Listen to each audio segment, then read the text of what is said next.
1월 18일 새벽의 말씀입니다. 근데 사실 이 시간은 지금 주일입니다. 우리 교육자들이 다시 모였습니다. 오늘 주일 밤에 폭설이 예보가 돼서 전의 경우로 봐서는 새벽에 우리 교육자들이 모일 그런 상황이 아닌 것 같아서 미리 녹화하기로 했습니다.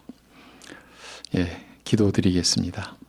하나님 아버지, 함께 할 수 없는 상황에서 우리가 영상으로 또 비대면으로 하나님의 말씀을 나눌 수 있음에 그 점 또한 감사합니다.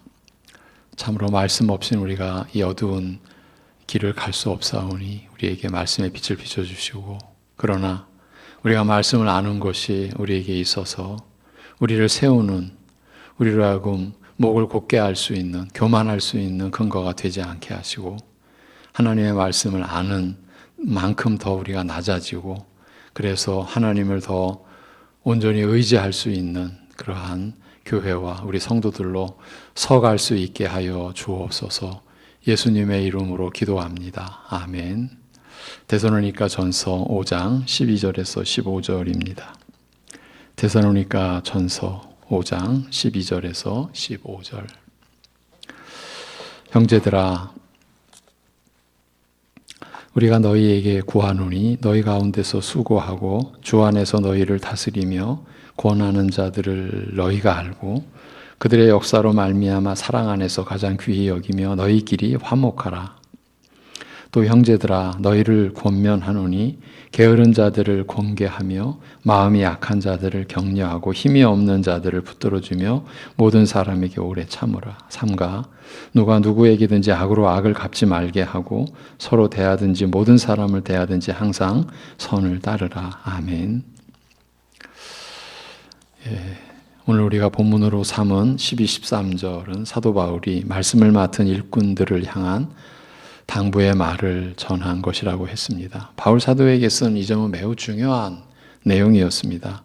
개척자여 선교사로서 하나님께서 명령하신 땅끝까지 늘 나아가야만 하는 바울이었기에 어디를 가나 교회가 세워지고는 제자들 가운데 말씀을 맡은 일꾼들을 세워야 했고, 그 일꾼들로 인하여서 또 교인들이 하나님을 향하여 나가야 했기 때문에 그 교인들과 말씀 맡은 종들과의 관계는 한 지역 교회가 바로 서가는 데 있어서 언제나 필수 요건이었기 때문입니다. 그런 이제 배경을 가지고 우리가 이런 말씀을 받아야 하겠습니다.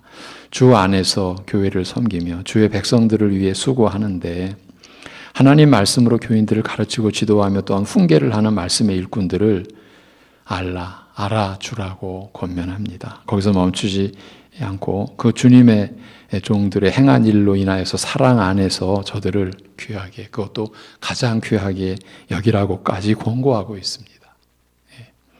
이 권고가 담고 있는 깊은 의미가 어디에 있다고 말씀드렸습니까? 말씀의 일꾼에 대하여 존중히 여기는 마음은 근본적으로는 하나님 말씀에 대한 존경과 존중의 상징, 그 표상이 된다라는 점, 나아가서 하나님을 경외하는 신앙의 본질과도 연계된다라는 점에서 중대한 사안이라고 했던 것입니다. 저희 시대 우리나라 교회 안에서 한동안은 말씀의 종에 대하여 불경하게 대하면 복을 받지 못한다, 복을 받지 못할까 하는 그런 두려움을 지니고 산 적도 있습니다. 지난 주간 나눈 내용도 이렇게 받을 수도 있을지 모르겠습니다. 그런 뜻은 아니었습니다. 목회자에게 잘못하면 복을 못 받고 오히려 벌 받는다는 메시지를 전하려 한 것이 아닙니다. 그런 생각조차 갖지 않았습니다. 그런데 나눈 내용들을 되돌아보면서 그리고 예전에 교회나 목사에 대하여 갖고 있던 왜곡된 관념을 떠올려 보니까 우리가 나눈 내용도 곡해해서 받을 소지도 있겠다는 생각을 하게 된 겁니다. 그렇지만 말씀의 종 때문에 말씀을 받지 못하는 일이 있을 수가 있는데 그런 상태가 지속되어서는 안 된다라는 점을 강조해 드리고자 한 것입니다. 그러면서 말씀의 일꾼에 대한 태도와 하나님 말씀에 대한 자세가 왜곡되었을 때 일반적으로 교회 안에서 일어나는 탈선에 대한 내용을 우리가 좀 심도 있게 다뤘었습니다. 말씀에서 받은 은혜로 사회에서든지 교회에서든지 섬기고 봉사하는 것은 성장해가는 신자로서 너무 감사한 일이고, 사실은 이게 자연스럽게 이루어지는 일이고 당연한 것이죠. 참 감사한 일이죠. 그렇지만 말씀의 은혜를 자신이 하는 봉사나 섬김으로 대체하려는 것은 사탄의 계략에 넘어간 것이고 본인으로서도 심각한 처지에 놓여 있다는 점을 일깨워 드리고자 한 것입니다. 믿음과 아무 관련이 없을 수 있기 때문입니다. 정확하게 다시 설명드리면, 말씀을 통해서 하나님께서 주신 믿음이 아니라면, 그러니까 말씀을 통해서 성령께서 역사하셔서 받은 믿음이 아니라면 자신이 스스로 만들어서 하나님께 회개하고 예수 그리스도를 믿는다고 할 수 있는데, 그러니까 자신이 만든 믿음입니다. 그럴 경우에 일반적으로 나타나는 양상이 예배와 말씀에는 마음을 두지 않고 자신의 일과 직분에 몰입하는 것으로 나타난다는 것입니다. 심하게 말하면요, 일이 없으면 예배도 드리지 않을 수 있게 되는 겁니다. 혹은 직분으로 계급을 정해놓고 그래서 높은 위치에 오르기 위해서 신앙생활하는 것도 그 본질은 하나도 다르지 않습니다. 자신이 만든 믿음이고 자신이 쌓고 있는 믿음이 하나님과는 무관한 것입니다. 교회는 교인들 이렇게 가르쳐서는 안 됩니다. 서로가 망하는 꼴이죠. 이런 것을, 그러니까 방금 일로 인해서나 직분으로 인해서나 나타나는 것을 영적 허영이라고 할 수 있는데 그야말로 헛된 것입니다. 그런 식으로 빠져들어서 교회를 출석하는 분들을 보면 안타깝기 그지없습니다. 그 시간, 그 노력, 그 수고가 헛된 것이라는 것을 아니까 너무 안타까운 겁니다.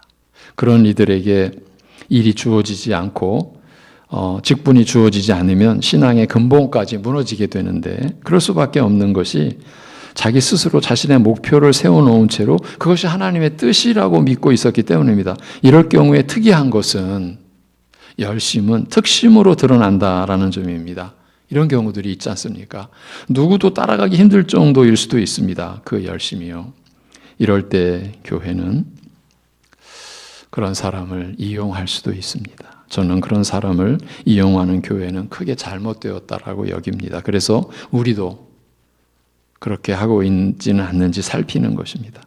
교회는 사람을 수단 삼아서는 안 됩니다. 교회는 사람이 목적이지 수단이 아니라고 많이 강조해 드렸습니다. 한 신자가 그리스도 안에서 완전한 자로 세워져 가는 과정을 교회는 안내하고 지도하고 인도하는 것이지, 그를 이용해서, 그를 사용해서 어떤 유익을 만들어내는 곳이 하나님 나라인 교회는 아닌 것입니다. 그건 이미 교회로서의 본질을 잃어버린 거죠. 한 신자가 자라가는 것은 누구에게 먼저 기쁨이 되겠습니까? 그를 택하고 부르신 하나님께이지요.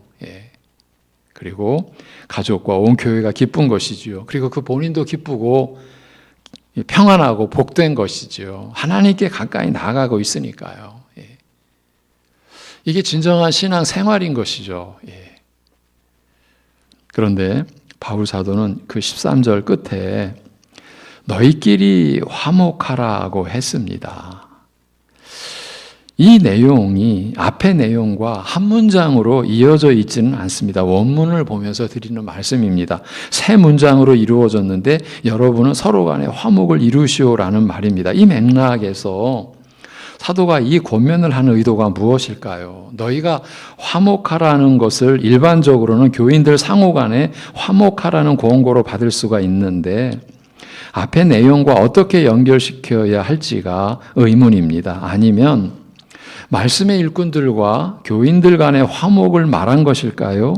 그렇지는 않다고 봅니다. 사도 바울이 이런 식의 권면을 했을 리는 없을 듯 싶고, 다른 곳에서도 말씀의 일꾼들과 성도들과 화목해라 이런 식으로 권면한 적은 없지 않을까 싶습니다. 그렇다면 앞의 내용을 염두에 두고, 그러니까 말씀으로 자신들을 인도하고 이렇게 가르치고 지도하는 이들을, 그러니까 목회자들을 귀히 여기라는 그 내용을 염두에 두고 성도들 상호 간에 화목하라고 했다면, 주 안에서 자신들을 다스리며 인도하는 자들을 사랑 안에서 귀히 여기는 것과 교인들 서로 간에 화목을 지켜가는 것이 상관 있는 일이라는 것을 바울 사도가 우회적으로 알린 내용이라고 볼 수 있습니다. 그렇게 봐야 되겠죠? 그러니까 말씀의 일꾼들을 존중히 여기는 것과 교회가 화평을 유지해가는 것은 상관 있는 일이다. 매우 밀접한 관계가 있는 것이다. 우리가 그렇게 이해를 하는 것이 본문을 우리가 보는 옳은 자세일 듯 싶습니다. 이런 면에서 고린도 교회가 떠오릅니다. 고린도전서의 시작이 교회의 분열에 관한 교훈, 그 교훈으로, 그래서 교회와 신앙의 본질, 그러니까 목회자가 하나님의 말씀, 하나님의 복음을 전하고 거기서 교회가 세워지고 성도들이 하나님의 사람으로 서가는 본질에 대하여 바울 사도가 1, 2, 3장 쭉 서술해 가죠. 정말 우리에게 있어 소중한 내용이죠. 예. 특히 목회자들은 읽고 또 확인하고 거기서 넘어가면 안 됩니다.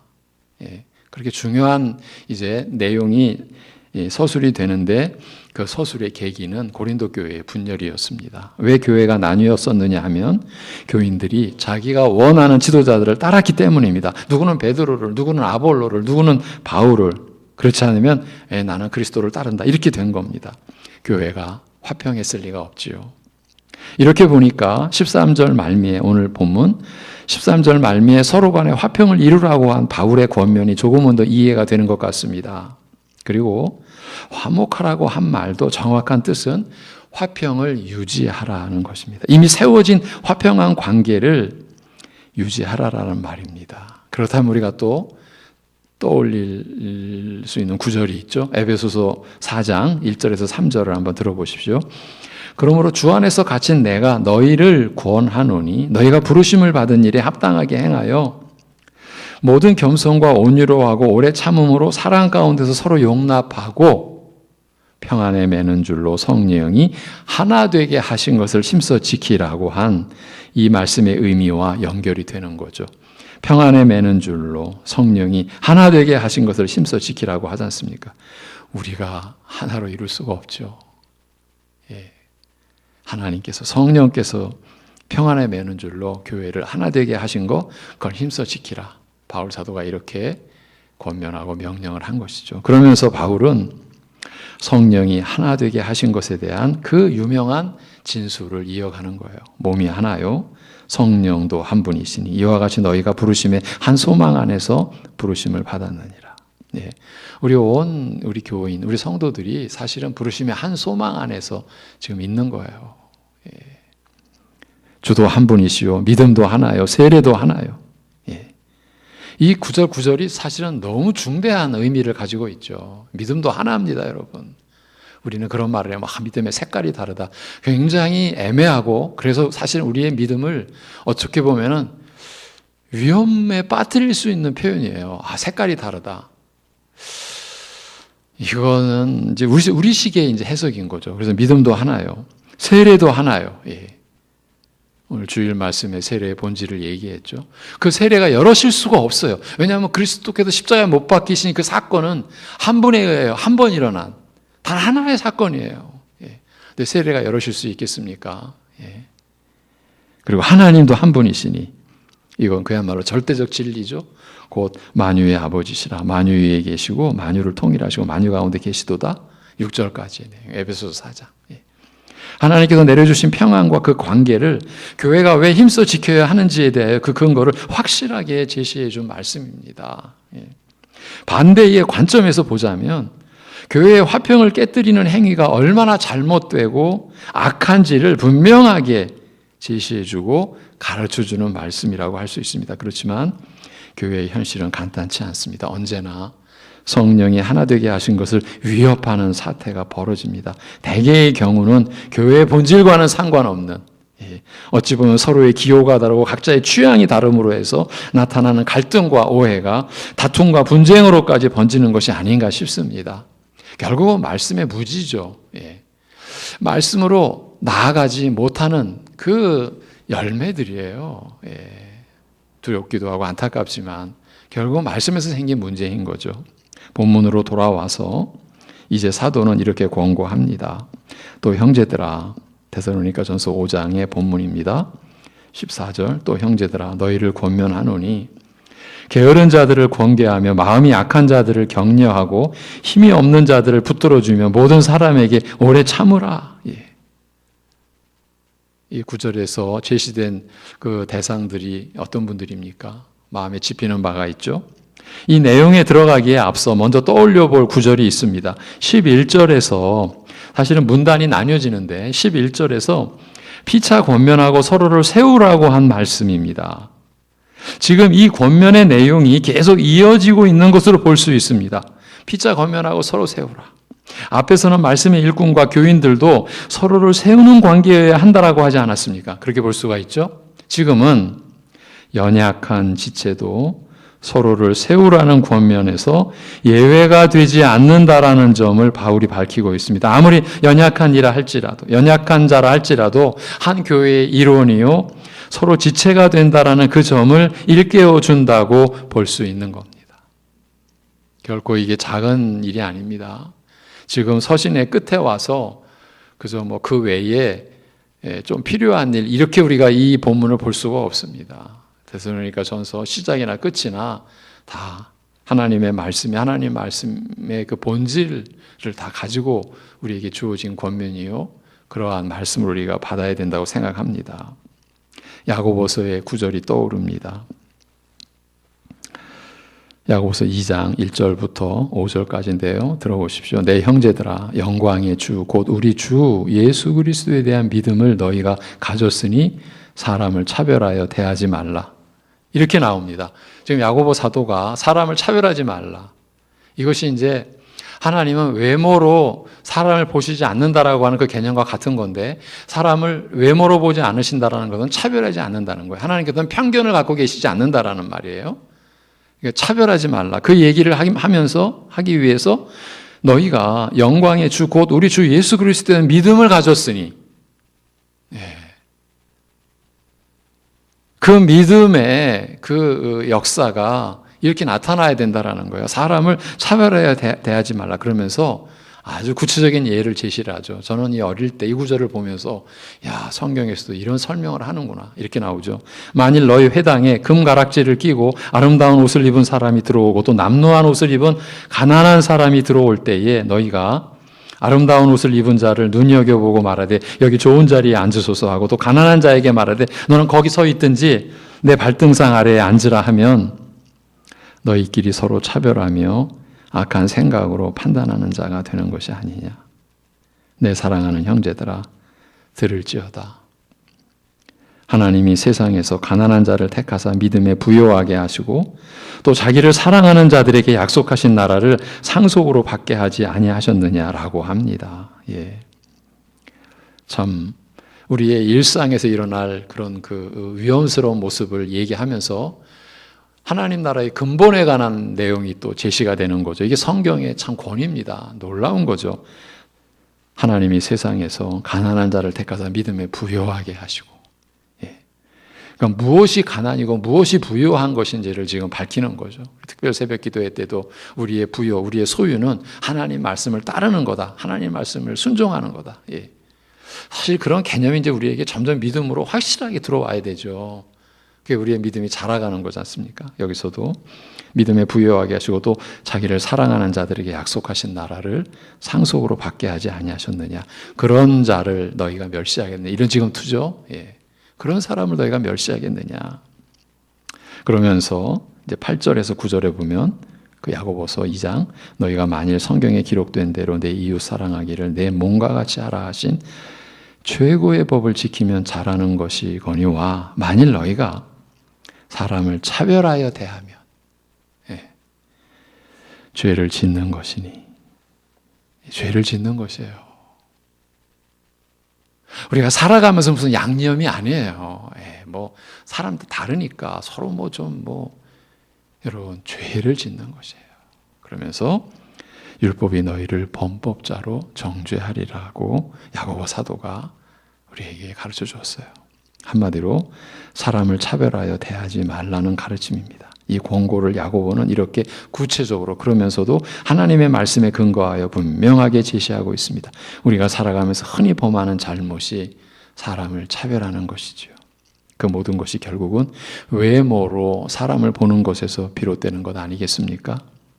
우리가 몇 주 동안 지난해 주일 말씀으로 보았던 고린도 후서 5장 16절. 그러므로 우리가 이제부터는 어떤 사람도 육신을 따라 알지 아니하노라.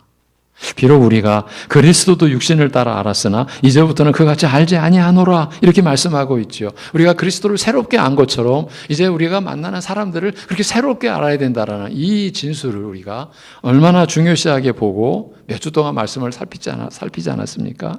그 구절 바로 뒤에 이 유명한 말씀이 나오는 거죠. 그런즉 누구든지 그리스도 안에 있으면 새로운 피조물이라. 이전 것은 지나갔으니 보라 새 것이 되었도다라고요.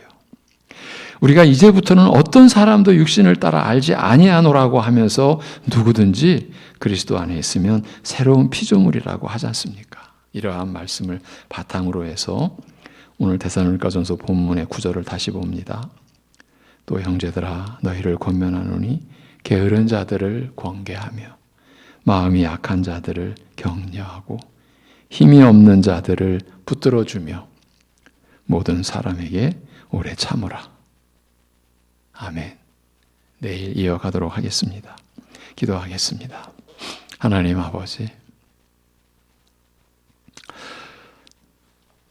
우리로 하여금 하나님의 말씀에 대한 자세와 마음가짐을 새롭게 갖도록 하여 주셔서 어떠한 상황에서도 말씀을 듣지 않고 말씀을 보지 않고 말씀을 읽지 않고는 우리가 살 수 없는, 그렇게 살아서는 안 될 그런 근본적인 기본적인 마음 자세를 우리가 가짐으로 인하여서 그래야 우리가 하나님께 더 가까이, 그리고 하나님의 뜻을 우리가 더 마음으로 받아들이고, 그리고 그렇게 말씀으로 하나님께서, 성령께서 우리를 깨닫게 해주시는 바를 따라서 우리의 생각의 변화가 일어나고 우리의 마음가짐의 근본적인 그런 달라짐이 우리에게 일어날 수 있고, 그것이 참으로 사랑으로 나타나는 믿음으로 우리가 살 수 있도록 은혜를 베풀어 주시옵소서. 하나님 아버지, 우리의 게으름을, 우리의 안일함을 긍휼히 여겨 주시옵시고, 우리가 참으로 이 연약한 육신의 이 한계 속에서 영혼을 담고 영원한 생명을 지닌 우리로서 하나님의 말씀을 우리가 취하지 않는다면 삼시세끼 일용할 양식을 우리가 거부하고 우리가 그것을 부정하는 것과 같은 그런 모습이라는 것, 살 수 없는, 굶어 모든 힘이 빠지고 몸이 아플 수밖에 없고 온전히 살 수 없는 그런 지경이라는 것을 알도록 하여 주시옵소서. 오늘 우리에게 주신 이러한 말씀 가운데서도 우리가 말씀의 종에 대한, 그리고 서로에 대한, 그리고 연약한, 어떻게 보면 내 눈에는 참 안 될 것 같은, 안 좋게 보이는 그런 대상일지라도 차별하지 말라라고 하신 하나님의 말씀.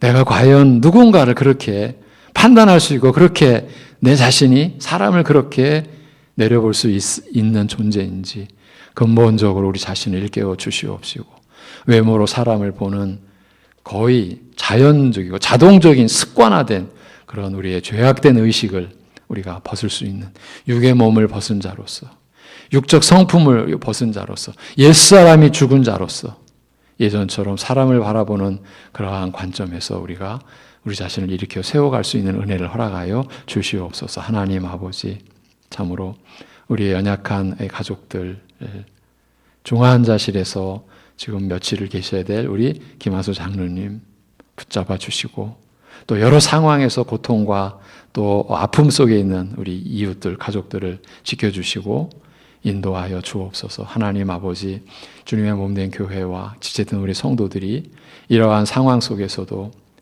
결코 하나님께서 말씀을 우리에게 주신 우리가 살아가야 할 이유와 목적과 방향에 대해서 우리가 마음을 접지 않고 오히려 더 그 말씀에 소망을 두고 그 말씀을 통해서 하나님께서 주시는 위로에 우리가 가슴을 우리가 채움받고, 그래서 우리가 감당해야 될 일들을 결코 내던지지 않고 포기치 않고 충성되게 성실하게 감당할 수 있게 하여 주시옵소서. 모든 것 주님께 의탁하오며 우리 주 예수 그리스도의 이름으로 기도하옵나이다.